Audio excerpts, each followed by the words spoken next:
ከመወለዱ ጀምሮ ሽባ የነበረ ልጅ አንድ ቀን ግን ጴጥሮስና ዮሐንስ መጡለት። እኛ የምንሰጥ ዲናር የለንም፣ በናዝሬቱ በኢየሱስ ክርስቶስ ስም ተነስና ቁም። ቢዘገይም አምላካችን አልዘገየም። ቢያዘገይ በዓላማ ነው፣ ቢያፈጥነውም በዓላማ ነው። ዘሎ ተሞካ አልሄደም። ቃተኛ ምሳ ሊበላ አልሄደም። ሊያመልክ ወደ ቤተ መቅደስ ነው የገባው። ምክንያቱም የተደረገለትን የሚያቅሰው እግዚአብሔር እየተራመደ ወደ ህይወት ሲመጣ አነጋጋሪ ነገር ነው የሚሆነው። የደረቁ አጥንቶች ህይወት አግኝተው እስትንፋስ ገብቶባቸው አካል ለብሰው የሰራዊት ሆነው ይቆማሉ። በመጠበቅ ላይ ባላችሁበት ነገር ላይ ነገራችሁ ላይ አቀላልቷል፣ ጩኸታችሁ ላይ አቀላልቷል። ለ38 ዓመት ወደ ውሃ ውስጥ መልአኩ መጥቶ ውሃውን ሲያናውጠው ወደዛ የሚያቀርበው ሰው አልነበረው። አንድ ቀን ግን ለሱ ምን ሆነለት? ስፔሻል ኦርደር መጣለት። መላእክቶችን የሚልከው ራሱ ኢየሱስ መጣለት። የእናንተም ነገር እንደዚሁ በእግሩ ይቆማል።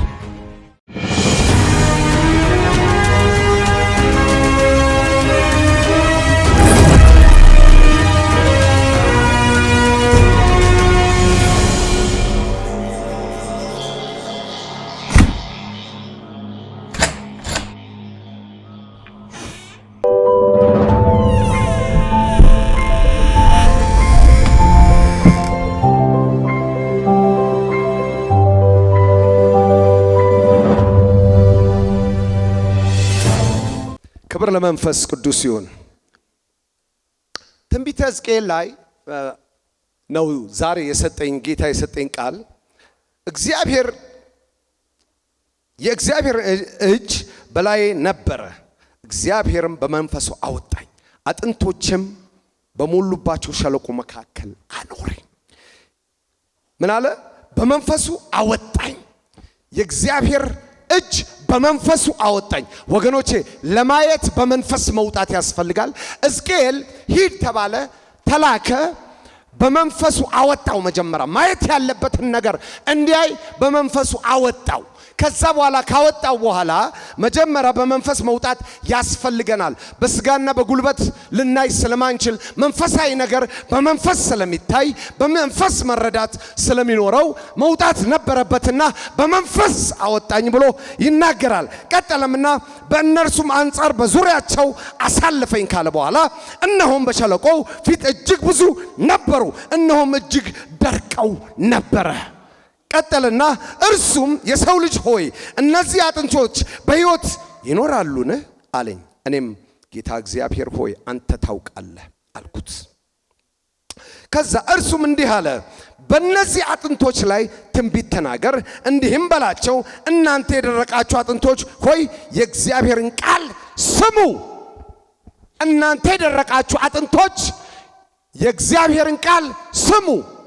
ወገኖቼ ዛሬ የሰጠኝ ቃል ለእናንተ ይሄ የደረቀ አጥንት የእግዚአብሔርን ቃል እንዲሰማ ቃል ከወጣበት እናንተ በዘመናችሁ ነቢያቶች አገልጋዮቻችሁ ትንቢት የተነገረባችሁ አካል ያለበሱ በሆነ አቅጣጫ ላይ ቅድም ፓስተራችን ይል እንደነበረው ብሎክ ሆኖባችሁ የነበረ ነገር እንዴትስ አካል ለብሶ እጃችሁ ላይ አይገባም? እንዴትስ አካል ለብሶ አታዩትም? ይሄ ነገር ይውላችሁ ሕዝቅኤል የተላከው ለደረቀ አጥንት ነው። እኔና እናንተ ግን እስትንፋስ ኖረን እየተንቀሳቀስን ነው። ብዙ ነገር በእኛ ላይ ተነግሯል። ብዙ ትንቢቶችን ሰምተናል። ብዙ የምንጠብቃቸው ነገሮች አሉ። ቅድም እንዳልኳችሁ እኔ በኔ ላይ የተነገረ ትንቢት 2 ዓመት ሙሉ እየጸለይኩበት ያለውት ነገር አሁን ያቀላላ ነገር አለ። እንግዲያውስ እንዴት ለደረቁ አጥንቶች ሕዝቅኤል ተልኮ ሂድ ትንቢት ተናገር፣ አንድ የመልካም ዜና ትንቢት ተናገር ተብሎ ሲላክ ክፍሉን እናጠነዋለን። ከዛ በኋላ ጌታ እግዚአብሔር ለነዚህ አጥንቶች እንዲህ ይላል፣ እነሆ ትንፋሽን አገባባችኋለሁ በሕይወትም ትኖራላችሁ። እንግዲያውስ ወገኖቼ ዛሬ ትንቢታዊ መልእክት አለኝ ላለባችሁ ጥያቄ፣ በየአድራሻችሁ፣ በየጓዳችሁ፣ በየቤታችሁ ላለባችሁ ጥያቄ ዛሬ ድምጽ ይመጣባቸዋል። የጥያቄያችሁ መልስ ይሆናል። የእንባችሁ መታደስ ይሆናል። አሜን ነው። ግዴላችሁ ከችግራችሁ ጋር አንተ ትብስ እኔ እብስ ተባብላችሁ አትቀመጡም። ከዚህ በኋላ ለደረቁት አጥንቶች ይሄ ድምጽ መጥቶ ቆመው ብርቱ ሰራዊት ከሆኑ ቆዳ ለብሰው አጥንት ተገጣጥሞ ቆዳ ለብሰው ከአራቱም አቅጣጫ ንፋስ መጥቶ እስትንፋስ ካገኙ እንዴት የኔና የናንተ ነገር ዛሬ የኔ ነገር ብላችሁ ተስፋ የቆረጣችሁበት ነገር አለ? እኔ ዛሬ መልእክት ይዤላችሁ መጥቻለሁ። ቀደም ሰማይን ፓስተራችን ሲያስከፍት ነበር፣ ይገርመኝ ነበር። ተመሳሳይነት አለው መልእክቱ። መንፈስ ቅዱስ ዛሬ እዚህ ለተገኘን እና በዓለም ዙሪያ ለምንከታተል ሰዎች ዛሬ መንፈስ ቅዱስ መልእክት አለው። ድርቅ ላለበት ነገር ላይ በቤታችን እየጮህንበት ላለንበት ነገር ላይ ምንድነው ዛሬ መልስ አለው። አሜን። ዛሬ ጌታ እየተናገረ ነው። ዛሬ መንፈስ ቅዱስ እየተናገረ ነው። መልስ አለው። መልስ አለው። በእርግጠኝነት እነግራችኋለሁ።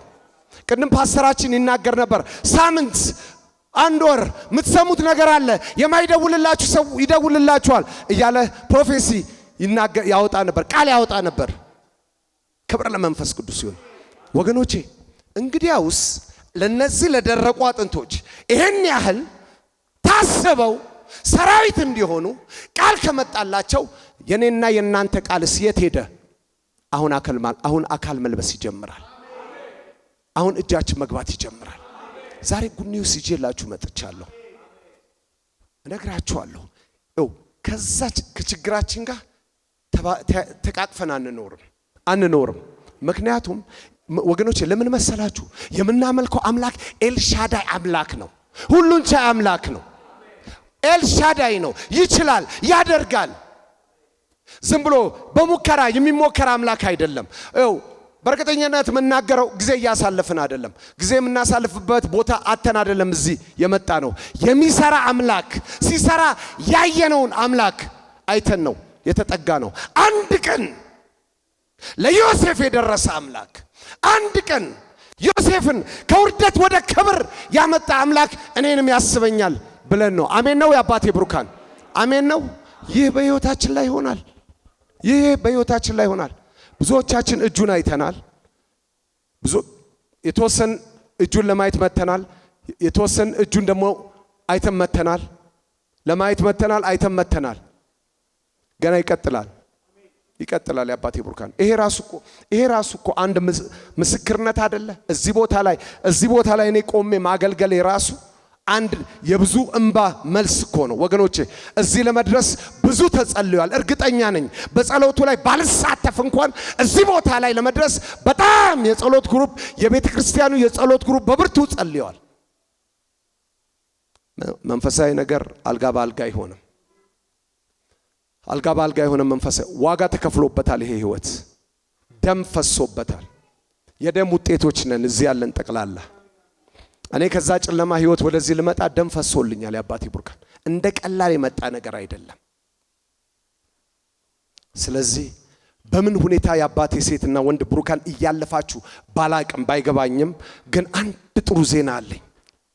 እነዚህ የደረቁ አጥንቶች ከታሰቡ የኔም ጉዳይ ይታሰባል። አሜን ነው። የኔም ጉዳይ ይታሰባል በሉ እስቲ። አሜን ነው። አዎ፣ ምክንያቱም በተናገራችሁት ቃል ነው የምትያዙት። ስለዚህ የኔና የናንተም ጉዳይ ይታሰባል። እኔ በእርግጠኝነት የምናገረው በዚች ወር በማትሞላ ጊዜ ውስጥ እዚህ ቦታ ላይ መጥቼ የምመሰክረው ምስክርነት አለ። ለ2 ዓመት ስጮህበት የነበረው የጸሎቴ መልስን ይዤ እዚህ ቦታ ላይ ልመሰክር እመጣለሁ። በእርግጠኝነት ነው የምነግራችሁ። አሜን። ምክንያቱም ሳምን እስከ ጥግ ነው ማምነው።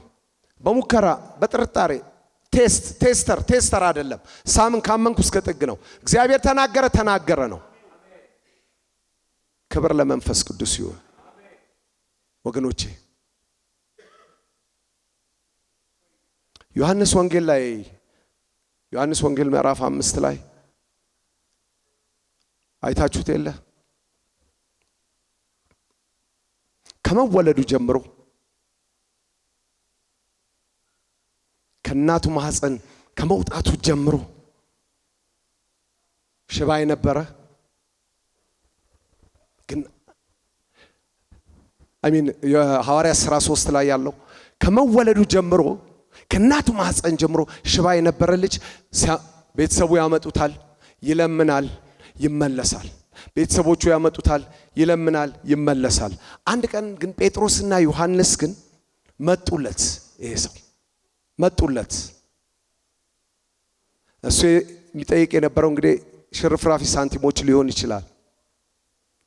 ግን የአድራሻ ለውጥ ሊሆንለት ስለታሰበ ያቺ ቀን ለሱ የታሰበለት የታዘዘለት ቀን ስለነበረ ሲለምን የሆነው ነገር ጴጥሮስና ዮሐንስ ያሉት እንግዲህ እኛ የምንሰጥ ዲናር የለንም፣ አንድ ነገር ግን የታሪክህን አቅጣጫ የህይወትህን አቅጣጫ የሚቀይር ነገር ግን አንድ ነገር ዛሬ እንሰጣለን። እሱም በናዝሬቱ በኢየሱስ ክርስቶስ ስም ተነስና ቁም። ያ ቁርጭምጭሚቱ ታታታ ብሎ ያ ሰው ብድግ ሲል ክፍሉ ላይ እናየዋለን። በጣም ይገርማል። አስቡት፣ አንድ ሽባ ከመወለዱ ጀምሮ የምታውቁት ሜቢ ጎረቤቶቻችሁ ሊሆን ይችላል። ይሄ ሰው የምታውቁት ሲያመላልሱት የምታውቁት ሰው የሆነ ሰዓት ላይ በሆነ ቅጽበታዊ ሚኒት ላይ ቆሞ ብታዩት ምን ይሰማችኋል? ምን ታስባላችሁ? ክብር ለመንፈስ ቅዱስ ይሁን። በዛ ዘመን ቲክቶክ እና ኢንስታግራም አልነበረም፣ ቢቢሲ ሲኤንኤን ምናምን አልነበሩም እንጂ ብሬኪንግ ኒውስ ሆኖ ነበር የሚወጣው። በዛ ኤሪያ ላይ በዛ አካባቢ ላይ ለነበሩ ራሱ አስገራሚና አነጋጋሪ ነው ነገር ነው የሆነባቸው እነዚህ ሰዎች።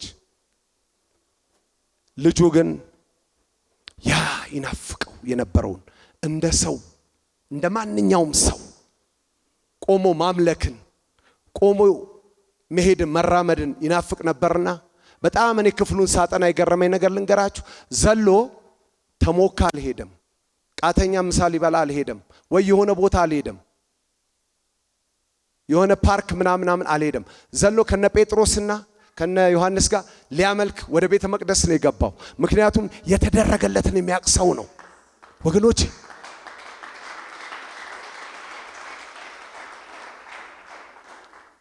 እንደሱ እዚህ ያለ ነው እንደሱ ጌታ ይረዳነን አቃለው። ብዙ ሰው ግን ጌታ የሆነ ነገር በጣም ይጠብቅና የሆነ ነገር ሲደረግለት ያው ምንድነው ባራዳ ቋንቋ ላሽ የሚባል ነገር አለ። ፕሮሰስ ጂሰስ እስከ ፕሮሰስ የሚባል ነገር በውጭው ዓለም ላይ አለ። በተለያየ ስደት ዓለም ላይ ያሉ ቅዱሳን ከጌታ ጋር በብርቱ ይጣበቁና ልክ ፕሮሰስ አልቆላቸው ሲመጡ ጌታን ይተውታል። ብልጥን የፈጠረ ጌታ ብልጥ ነው፣ ስማርት ነው፣ ያውቀዋል፣ ሁሉን ነገር ያውቀዋል። ነገሮችን በምህረት እያለፈ ነው። ይሄ ሰው ግን ወገኖቼ ቀጥታ ቤተ መቅደስ ነው ሄዶ እየዘለለ የረዳውን ያሰበውን ሰው ረስቶት ሰው ተጸይፎት። እነዛ የሚያመላልሱት ሜቢ ወይ ፈርቅ አልተጻፈም፣ ፈርቅ አላቸው፣ ወይ ቤተሰብ ናቸው። በእንደዚህ አይነት ሁኔታ ወገኖች ታውቁታላችሁ፣ ሰው አጠገባችሁ አይቆሙም። በተቸገራችሁ ሰዓት ሲሆንላችሁ ሲሞላላችሁ ነው። የሰው ባህሪ ነው፣ ምንም ማድረግ አይቻልም። ይሄ ሰው ግን ይሄን ነገር ነበር ሲያደርግ የነበረው፣ ዘሎ ሲያመልክ ነው የነበረው የአባቴ ሴትና ወንድ ብሩካን። ይሄም በጣም ትልቅ ማስተዋል ነው። ዛሬን ቀን ራሱ እችን ቀን ማየታችን እስትንፋሳችን ከኛ ጋር መቆየቷ ራሱ አንዱ ከሚደረግልን አንዱ ነፃ ጊፍት በረከት ነው። እኛ ግን ይሄን ፎር ግራንት በቃ እንደ እርግጠኝነት ወስደን እንደምንኖር ወስደን የምንመላለስ ከሆነ ስተናል። ያባቴ ብሩካን ያን ክፍል ሳጠና አንድ በጣም የገረመኝ ነገር እነዛ ሰዎች ጠዋት አምጥተው አስቀምጠውታል፣ እዛ ጋር አስቀምጠውታል። ማታ ላይ ሲመጡ ግን ያ ሰው የለም። የት ሄደ? አንድ ዲሴብልድ ከናቱ ማህፀን ጀምሮ ሲወለድ ዲሴብልድ የሆነ ሰው እዚህ ጋር አስቀምጠን ነበረ። አሁን ስንመጣ ግን የለም። ሞቶ ለኛ ሳይነግሩን ቀበሩት። ሰው ሰረቀው። የት ሄደ ይሄ ሰው? ግራ መጋባት ሆነ፣ አነጋጋሪ ነገር ሆነ። ግዴለሽም እግዚአብሔር እየተራመደ ወደ ህይወት ሲመጣ አነጋጋሪ ነገር ነው የሚሆነው። አው እንደዚህ ግራም ያጋባ ነገር ነው የሚሆነው። ግራም ያጋባ መቼ ነው ወደ ህይወቴ ይሄ ጌታ መጥቶ ይሄ ነገር የሚፈጸመው ላላችሁ ጠብቁት በቦታችሁ ላይ እንደዚህ አይነት አነጋጋሪ ነገር በህይወታችሁ ላይ ያደርጋል። በእርግጠኝነት እናገራለሁ። ምክንያቱም ጌታን በደንብ አውቀዋለሁ። በደንብ እናንተ በፊት ለፊት ስትጠብቁት እሱ በጓሮ ይመጣል። ዋናው ነገር ብቻ አብርሃም በፊቴ ተመላለስ። መመላለሳችንን አናቋርጥ። ፊቱን መፈለግ አናቋርጥ። የአባቴ ሴትና ወንድ ብሩካን እንፈልገው፣ ግድ የላችሁ። ተስፋ እንቁረጥ። ኃይላችን ጉልበታችን ላይ ይሁን። ማለዳ ተነስተን ያለው እንዳለ የሆነው እንደሆነ ተነስተን በልሳናችን እንንቀጥቀጥ። ለመንፈስ ቅዱስ ቅርብ ሁኑለት። የአባቴ ብሩካን ቅርብ ሁኑለት። ለኳስ ሲያረጋችሁ ተገኙለት። ከችግራችሁ ጋር እየቆዘማችሁ አትኑሩ። ችግሩ እንደሆነ ችግሩንም የሚገለብጥ ደግሞ አለ። የጊዜ ጉዳይ ካልሆነ በስተቀር አለ። እኛ ተስፋ ያለን ሰዎች ነን። አባት ያለን የሚችል ኤልሻዳይ ጀሆቫ ጃራ የሆነ ሁሉን ቻይ የሆነ አባት ያለን ሰዎች ነን። አሜን ነው። የአባቴ ብሩካን ክብር ለመንፈስ ቅዱስ ይሁን። የአባቴ ብሩካን ስለዚህ እንዳዘዘኝ ይላል ቁጥር 7 ላይ ልሂድላችሁና እንዳዘዘኝም ትንቢትን ተናገርኩ። ስናገርም ድምፅ ሆነ፣ እነሆም መናወጥ ሆነ፣ አጥንቶችም አጥንት ከአጥንት ጋር ተገጣጠሙ። ይኸውልሽ ችግርሽ ይወጣና አንቺና ሰሪው ትገጣጠማላችሁ። ችግርሽ ባክ ያደርግና ወደኋላ ችግርህ ባክ ያደርግና አንቺና ሰሪው መገጣጠም ይሆናል በእርግጠኝነት። ምክንያቱም ቃሉ የታመነ ስለሆነ ነው። ቃሉ የታመነ ነው። ፊክሽን አይደለም። ቃሉ ልብ ወለድ አይደለም። የአባቴ ብሩካን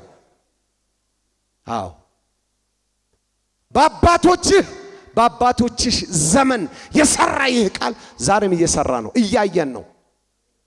እኔ መሰክርላችሁ ከሰዓት አኳያ ብዙ የውጭ ሀገር ሰው በሰዓት ይጠነቀቃል። በጣም ብዙ እጁን ያየው ሰው ነኝ። በሞትና በህይወት መካከል ሁሉ ያለፍኩ ሰው ነኝ። ብዙዎቻችሁም እድል ቢሰጣችሁ ተናገሩ ብትባሉ እንደዛው። ስለዚህ ዳዊት እኮ ያለው እረኛ ሆኜ እዛ በእረኝነት ቦታ ያየውን እኮ ነው የታመነበት። ይህን ሸለፈታም ጎልያድ በዛ እኮ ነው የታመነው። ስለዚህ አባቴ ብሩካን እኔ ዛሬ እንደ መልእክተኛ ትንቢታዊ መልእክት ይዤላችሁ መጥቻለሁ። በእንደዚህ መልኩ አጥንቶች ተገጣጥመው ቆዳ ለብሰው ሕዝቅኤል ከዛ በኋላ ምንድነው የጠየቀው? ተገጣጥመዋል፣ ቆዳም ለብሰዋል። ከዛስ ለመኖር ህይወት ያስፈልጋል። ከአራቱም አቅጣጫ ጥራ እፍም በለባቸው። ብርቱ ሰራዊትም ሆነው ደግሞ በእግራቸው ይቆማሉ። የእናንተም ነገር እንደዚሁ በእግሩ ይቆማል። እርግጠኛ ሆኜ እናገራለሁ። ችግራችሁ፣ ስቃያችሁ፣ እንባችሁ፣ ጩኸታችሁ እንደዚሁ በእግሩ ይቆማል። አካል ለብሶ መልሳችሁ ዞር ብላችሁ እንደማታዩት ይሆናል። ዛሬ ለእናንተ ለዚህ ጉባኤ ያለኝ መልእክት የአባቴ ሴትና ወንድ ብሩካን ጌታ አቀላልቷል እያለኝ ነው። ነገራችሁ ላይ አቀላልቷል፣ ጩኸታችሁ ላይ አቀላልቷል። በመጠበቅ ላይ ባላችሁበት ነገር ላይ ጌታ አቀላልቷል እያለኝ ነው መንፈስ ቅዱስ። ቃሉ የታመነ ነው። ክብር ለመንፈስ ቅዱስ ይሁን። ተባረኩ። በጣም ነው የምወዳችሁ። እንግዲህ ሌላ ጊዜም ተመሳሳይ ፕሮግራም ላይ እንግዲህ መቼ አገለግላችኋለሁ። ስላየኋችሁ ተባርኬያለሁ። ስላገለገልኳችሁ እኔ ነኝ የተባረኩት። ተባረኩ። ፓስተር እየጨርሻለሁ። ይህንን ቪዲዮ እስከ መጨረሻው ስለተከታተላችሁን እናመሰግናለን። ሌሎች የምንለቃቸውን ቪዲዮዎች በፍጥነት እንዲደርሳችሁ ላይክ፣ ሰብስክራይብ በማድረግ እንዲሁም የደውል ምልክቷን በመጫን ለሌሎች እንዲደርስ ሼር በማድረግ አብራችሁ እንድታገለግሉ በጌታ ፍቅር እንጠይቃችኋለን። ውድ የቲቲቪ ወርልድ ዋይድ እና የግሎሪ ዞን ሚዲያ ዩቲዩብ ቻናል ቤተሰቦቻችን ከእናንተ በሚደርሱን ምስክርነት እጅግ እየተባረካችሁ እንደሆነ እርግጠኞች ነን። በእግዚአብሔር ሰው በፓስተር ካሳሁን ለማ ላይ በሚሰራው በእግዚአብሔር ቅባት በመዝሙሮቹ፣ በትምህርቶቹ፣ በመጽሐፍቶቹ፣ በኃይል አገልግሎቶቹ እንዲሁም በቃለ መጠይቆቹ በሁሉም አገልግሎት የተባረካችሁበት በሀገር ውስጥም በውጭ ሀገርም የምትገኙ ሁሉ በዚህ የእግዚአብሔር መንግስት አገልግሎት ላይ ከጎናችን በመቆም የወንጌል ሥራ አብራችሁን ለማገልገል በስክሪኑ ላይ ባሉት የባንክ አካውንቶች መባ፣ አስራት፣ የፍቅር ስጦታችሁን በመስጠት የበረከቱ ተካፋይ ይሁኑ። እንዲሁም ከሀገር ውጪ ለምትገኙ ቅዱሳን በጎፈንድሚ አካውንት በስጦታችሁ ማገልገል ትችላላችሁ። ለጥያቄ ሁሉ ኢየሱስ መልስ ነው። ቲቲቪ ወርልድ ዋይድ እና ግሎሪ ዞን ሚዲያ